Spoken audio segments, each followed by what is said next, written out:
রাসূলুল্লাহ সাল্লাল্লাহু আলাইহি সাল্লাম বলেন, প্রত্যেক পাপীকে যখন, হাদিসে মুশকাতে স্পষ্ট আছে, প্রত্যেক পাপী বান্দাকে যখন লাশের খাটিয়ার মধ্যে মানুষ যখন কাঁদে নেয়, লাশের খাটে, আল্লাহর কসম নবী বলছে, এই নাফরমান এত জোরে চিৎকার করে আর বলে, ইয়া ওয়াইলাহা, হায় আফসোস, তোমরা আমারে কই দিচ্ছ, আমারে নিও না, তোমরা কবরের দিকে নিও না, আমারে নিও না।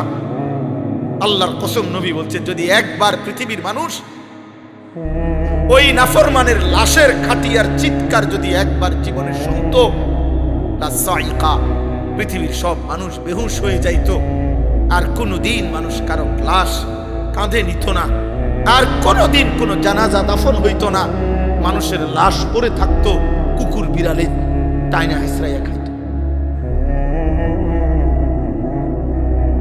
কারণ হয়তো ওই ভয়ে নিবে না কাঁধে, কারণ যদি এটা চিৎকার মারে।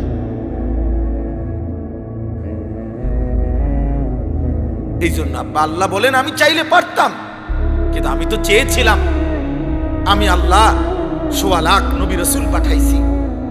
আমি আল্লাহ ২৩ বছর আমার বন্ধুর রক্ত শরীর ঝাঁঝরা করে দিছি, আমার বন্ধুর কলিজার খুন ঝরাইছি, পিঠে ঝাঁঝরা করেছি তায়েফের রক্তে, উহুদের দান দান শহীদে, ক্ষুধার কষ্টে পেটে পাথর বাঁধাইয়া, রাত্রি গভীরে চোখের পানি ফেলিয়ে আমি আল্লাহ তাআলা আমার বন্ধুর মাধ্যমে দিন পৌঁছাইছি, আমার কোরআন নাজিল করে দিয়েছি।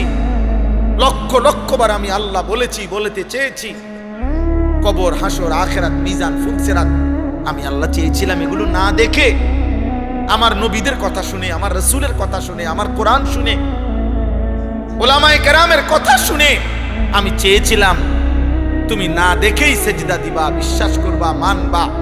আর আমি আল্লাহ চেয়েছিলাম আজ হাসরের ময়দানে আমি তোমার হাতে জান্নাত তুলে দেব, কিন্তু তুমি কদর করলে, কদর করলে। টেলিভিশনের খবরে কইছে ময়মনসিংহ গাড়ি অ্যাক্সিডেন্ট করছে, তুমি এটা শতভাগ বিশ্বাস করছো, অথচ তুমি ময়মনসিংহ গিয়া দেখো না। টেলিভিশনের খবরে বলছে চিটাগাঙে অ্যাক্সিডেন্ট হয়েছে, তুমি সেটা বিশ্বাস করেছ, কিন্তু আরশে আজিমের মালিক আল্লাহ বলছে জাহান্নামে আগুন জ্বলবে, তুমি সেটা বিশ্বাস করলে। এই সৃষ্টির সর্বশ্রেষ্ঠ রাসূল নবী পাক সাল্লাল্লাহু আলাইহি সাল্লাম, যিনি বন্ধুর কাছেও শ্রেষ্ঠ, যিনি দুশমনের কাছেও শ্রেষ্ঠ, যিনি ঈমানদারের কাছেও শ্রেষ্ঠ, যিনি মুশরিক কাফেরের কাছেও শ্রেষ্ঠ, 1450 বছরে পৃথিবীর যেই নবীকে গবেষণা করছে, ঈমানদার কাফের প্রত্যেকের কাছে আমাদের নবী সর্বশ্রেষ্ঠ। সেই তিনি বললেন, কবর, হাসর, আখিরাত, মিজান, ফুলসিরাত, আমি আপনি তার কথা মানলাম না। আফসোস বেটা, আফসোস, আফসোস বেটা। আজ ঘরে যাইও না বাবা, সেজদা না দিয়ে ঘরে যাইও না।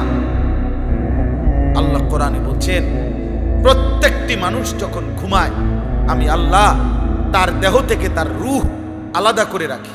কোরআন শরীফের আয়াত, সূরা জুমারের মধ্যে আছে, আল্লাহু ইয়াতাওয়াফাল আনফুসা হিনা মাউতিহা ওয়াল্লাতী লাম তামুত ফি মানামিহা। মানুষের ঘুম মানে কি? মানুষের ঘুম মানে মানুষের দেহ থেকে রূহ বিচ্ছিন্ন করা। ঘুম আসে কখন?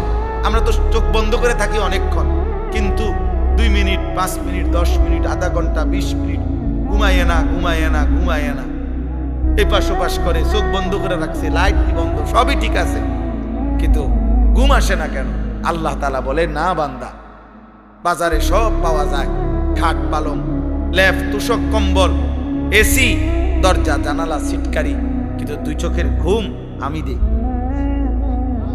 আর ঘুম দেই মানে রুহুটাকে আলাদা করি, এটাই। এরপরে আমি চাইলে ফেরত দেই, আমি না চাইলে রেখে দিই। ফায়ুমসিকুল্লাতী কাদা আলাইহাল মাউত ওয়া ইউরসিলুল উখরা ইলা আজালিম মুসাম্মা। তবে মনে রেখো বান্দা, যাকেই আমি ফেরত দেই প্রতিবারই, তবে সেটা একটি নির্দিষ্ট সময়ের জন্য ফেরত দেই, একদিন আর ফেরত দেই। কুল ইয়াতাওয়াফাকুম মালাকুল মাউতিল্লাযী ওয়াক্কিলা বিকুম। আল্লাহ বলে, বন্ধু আপনি বলে দেন, তোমাদের প্রত্যেকের জন্য নির্ধারিত মালাকুল মউত ফেরেশতা একদিন তোমাদের রূহ নিয়ে আসবে আমার কাছে, সেদিন আর ফেরত দেব না। ঘুমের টাইমও আনে, বাকি আমি ফেরত দেই, কিন্তু আমি মালাকুল মউতকে দিয়ে যেদিন আনাবো সেদিন আর ফেরত দেব, সেদিন আর ফেরত দেব।